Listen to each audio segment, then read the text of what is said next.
Hey, welcome or welcome back. In today's video, I'm going to be talking about a monthly reset. I feel like a monthly reset really gives you the time to reflect and reassess for the new month. We often attribute a new beginning to the new year, but you can actually do that every month. I really love reflection, and so it's a time to really focus and get excited about what's to come. And so in this video, I'm going to be talking about 9 ways that you can do that. But before we jump into those tasks, if this is your first time finding this channel, then I want to say, hey, welcome.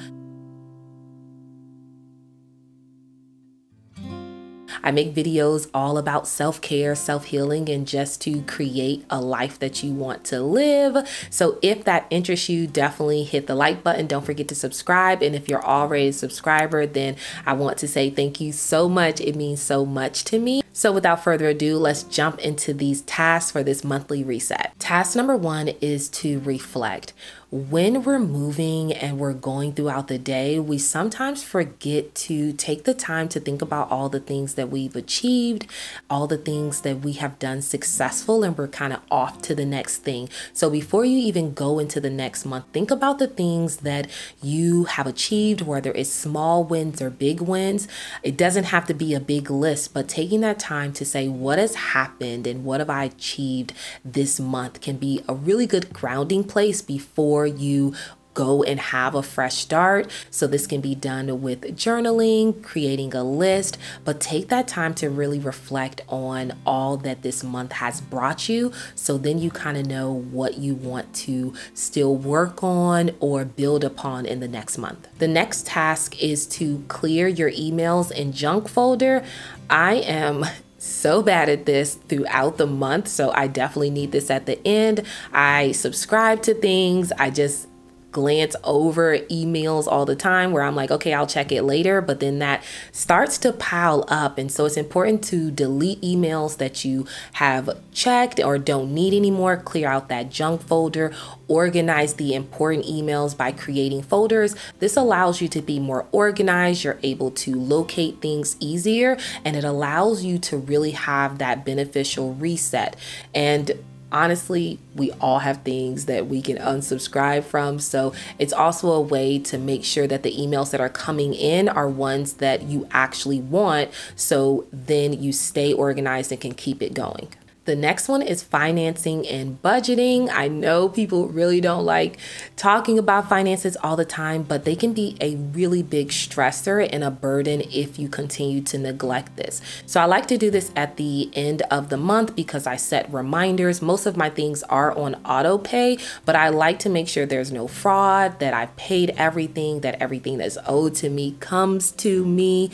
It allows you also to see what you've saved and create that budget moving forward and kind of tweak it if you need to. So that puts you always in a place of at ease because you know what's going on with your finances. It's also a time where I look at how much I've saved, and if I want to plan a trip the following month, it also allows me to assess where I can add more into my self-care and traveling because I absolutely love that. So it's about being intentional about your finances because it also helps you with goals and setting those budgets. The next task is to clear out your social media. This could be groups that you don't want to be a part of anymore, checking your messages on social media, deleting DMs from unnecessary people. So it allows you to, again, stay organized and less likely to miss anything. Maybe you wanted to connect with certain people. So it gives you that moment to assess your social media and what you have going on, and honestly, also what you want to remove and don't want to be a part of. The next one is to clear out that paper over the month. You're getting mail, you're opening it, you're sitting it down. Maybe you have a place, maybe you don't have a place, but we accumulate a lot of mail over the month. And so taking the time to tidy that up, recycling, shredding important documents, checking off and filing paperwork so that you can, again, if you need to access that information, you know where it is, but you're also just not keeping unnecessary paper around. That keeps down the clutter cleaner. That also allows your workspace and home to be more tidy. And our environment in space is a big reflection of how we are mentally. And so if you're going into the new month, you definitely want to go as clear-minded as possible. So clearing out all that unnecessary paperwork helps you to stay tidy and organized. The next one is a brain dump. This is useful for unorganized and organized people because it allows you just to really put everything down, whether digitally on your laptop or written down on paper. So any events, gatherings, to-do lists, things you want to plan can all go on a piece of paper and it's just there. You can later organize it, but it just gives you that moment to just flood everything for the upcoming month and just to allow you to be more prepared. So when we're thinking about going to the next month, we want to be as prepared as possible because it's about that refocus and reassess. So when we're going into the next month, we really want to be able to focus and reassess. And so getting everything down allows you to have a clear picture of what's to come for that next month so that you can stay organized, be productive, and really create the month that you want to with the things that you have in your control, of course. The next one is to clean and organize your space. I cannot tell you how many times cleaning and organizing my space for the upcoming month has really helped me. It's like I'm doing a spring cleaning every month because it does allow you to reset and feel refreshed. So if I cannot do it myself, I'm not ashamed to say, nor am I bragging to say that I will hire somebody because it's so important for your mental state when you're going into the next month. So I love trying to find ways to create storage and just clever solutions for organizing for me and the kids because it just helps the flow of things when you're able to have a clean space. The next task is to create an incomplete list.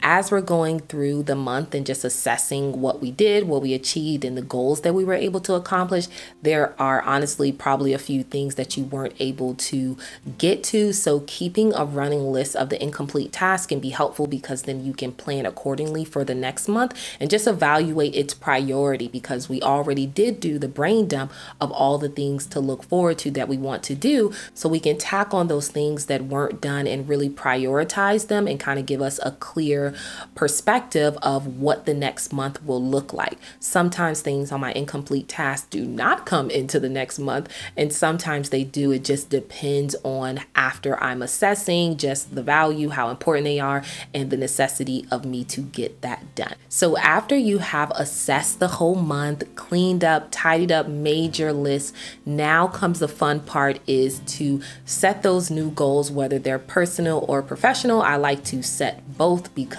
that means that I am guaranteed some type of win. And if I can't focus and put time and energy into my personal goals, then I can still feel like I'm being productive for the month and getting things done. And so it's a way for me also to say, okay, what worked, what didn't work, and what energy and what am I taking into the next month? So have fun with it. Don't be afraid to shift. Don't be also afraid to challenge yourself. We still want them to be realistic and attainable, but have fun as you're going into this new month. So there you have it. That was 9 tasks that you can do for your monthly reset. Let me know if there are tasks that you do to get ready for the next month that I did not list down below. I love getting creative and trying new things to just honestly feel good about going into the next month because sometimes it can be a little bit overwhelming. And so these tasks do help me feel more organized. So I'd love to hear some more ideas. If you found this video helpful, don't forget to like this video, watch some other videos before you get on out of here. And as always, I will see you in the next video. Be well.